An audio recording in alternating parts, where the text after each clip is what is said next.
Hello everyone, this is LE Diecast yet again, and we're back still looking at some of these old Matchbox cars. I just love these old Matchbox cars. Most of these are early 1980s to late 1970s. There's a few late 1980s and 90s mixed in, but just love looking at these. I'm not sure all the kids out there know that there's these cool cars on eBay that they can get that really are made better than the cars today, and you can get them cheaper. Probably just making more competition for myself in the in the on the auctions. I just thought of that. So first up, let me get my exposure here. This guy's got some white on him. Just a second. There we go. So this guy's got some white, so we'll turn the exposure down. This is Cherry Picker, and these guys are pretty common. I see a lot of them at shows. There's about 5 or 6 different models that Matchbox slash Lesney made. This guy, he'll stay up if I get him up. There he goes. But it's got this cool articulated arm on the back, little dude in there. I've got 2 of them, at least in this little video. There's 2 of them. Here we go. We can have battling articulated cherry pickers. Hey, how you doing, Bob? Hey, yeah, nice day at work here, picking leaves off trees, cleaning gutters. So these little cherry pickers are, oh wait a second here, we should just check the date now. I'm wasting time. Okay, the date is, these guys are I'm guessing 1980. He is a made in Macau, so we're in the right era. The epoch must be about 1981, I'm guessing, on those guys. And put those 2. A lot of times these little cherry pickers are broken off, so if you see them at stores, or at shows, not at stores, you won't find these at stores. A lot of times you'll find just this, and it usually has one side broken, and that means the little cherry picker thing broke off. So if you see those, then either keep an eye out for the cherry picker part that you can sometimes buy separate, or wait till you find one with the little cherry picker part on top. So there we go. These guys will put back there. Next up, we've got a pair of these little armored trucks. I thought this was kind of interesting because I'm not sure that Wells Fargo would ever paint their armored trucks red. I think the idea of an armored truck is to blend in. That's usually why they're gray. Not say, hey, big target here, rob me. Big red armored truck rolling down the road. So both of these are Wells Fargo's trucks. This guy's tampos are a little bit more worn, but his paint's in good shape. And these guys are also, I'm guessing by the wheels and all, about a 1980, 78. Okay. So these are 78. I'm surprised they don't have more gaudy tampos on them for, I guess not. Okay. So the armored trucks go back. Next up is this little tow truck. Again, these guys are pretty common, but a lot of times they're a little hook. It's actually kind of a delicate little hook. I'm not sure you would ever use that hook.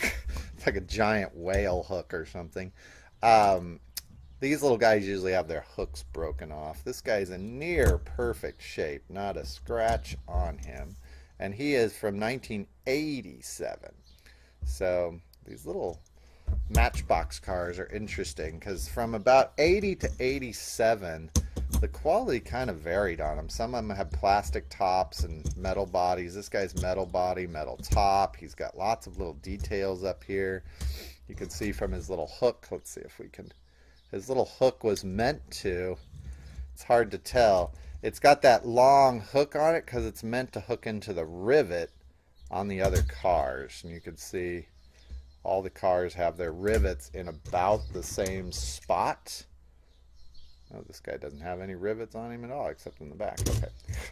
But it's meant to hook onto that little rivet there, so he can haul away another car.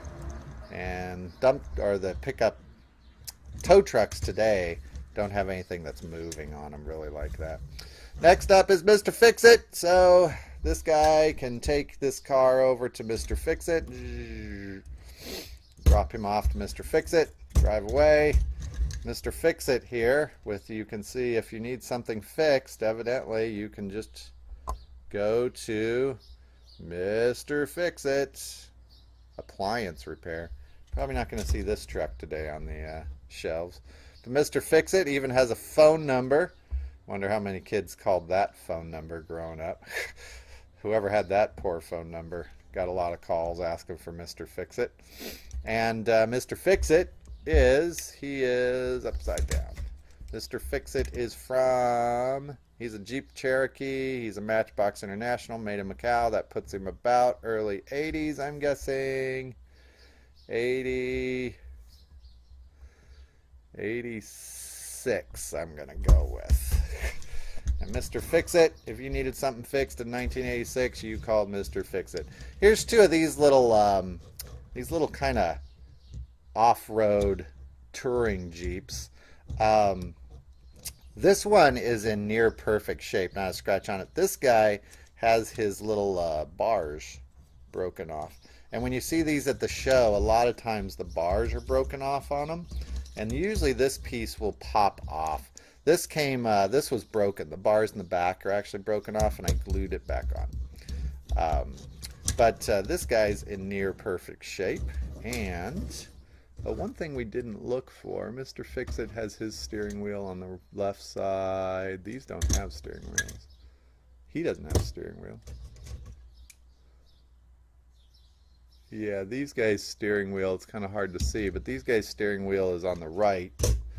Mr. Fix-It, he's an American, his steering wheel is on the left, or at least he is in some country where they drive on the left side of the road. Right side of the road, sorry. I get those mixed up. And this little guy here, he is a metal base, metal body. He is probably going to be about a 77, yeah. 1977. I think 77 is about the height of Matchbox's production. You see a lot of 77s out there. So, there we go. We'll move all these guys back into frame.